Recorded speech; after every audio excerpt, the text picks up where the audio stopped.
Being able to move around your project quickly and accurately is absolutely critical for speed and efficiency, and also just enjoying your experience. So first thing I'm going to get you to do is have a look down at your mouse. Now, hopefully you've got a mouse.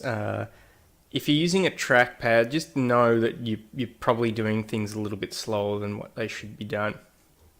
If you had a mouse, it would speed things up. So what we have in the middle of most decent mouses is a wheel, a scroll wheel, and if you roll that forward, it might zoom in.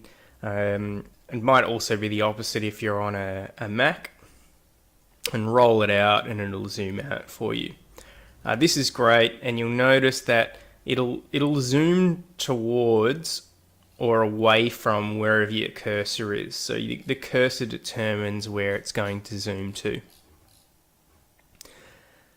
Next thing we're going to look at is how you pan around your project. This is kind of like putting your hand down on a piece of paper on the bench and then sliding that paper around on your bench. And it works a little like this. How we do that is the exact same scroll wheel that we were just using, but instead of rolling it, what we do is we actually push it down into the table.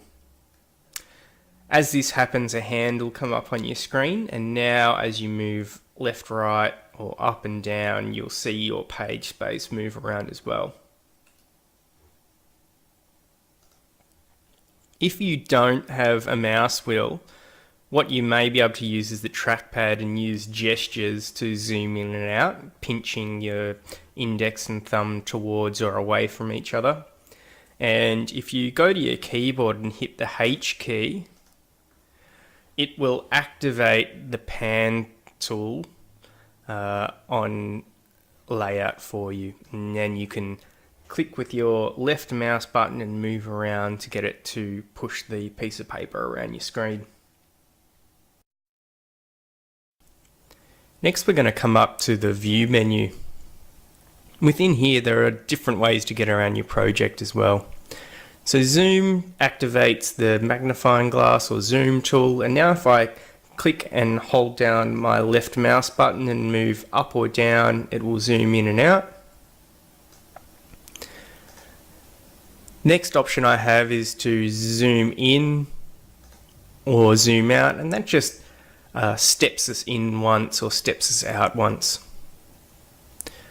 We can also zoom to actual size, and you can see down here it's saying 100%. It means it's showing you how much space that piece of paper would take up in the real world, and this is really handy for checking on what your line weights and hatches are going to appear like once PDF'd and printed. Next one we have is zoom to page, and that means no matter where you are, it will zoom you in or out so that the page takes up the space of the screen and has a little bit of space around the outside of it. So I'll do that one more time. View, zoom to page. The next one needs a little bit of data in there for it to work, and View, zoom extents, and what it does is it zooms you in so that the objects that you have in your project take up the entirety of the screen.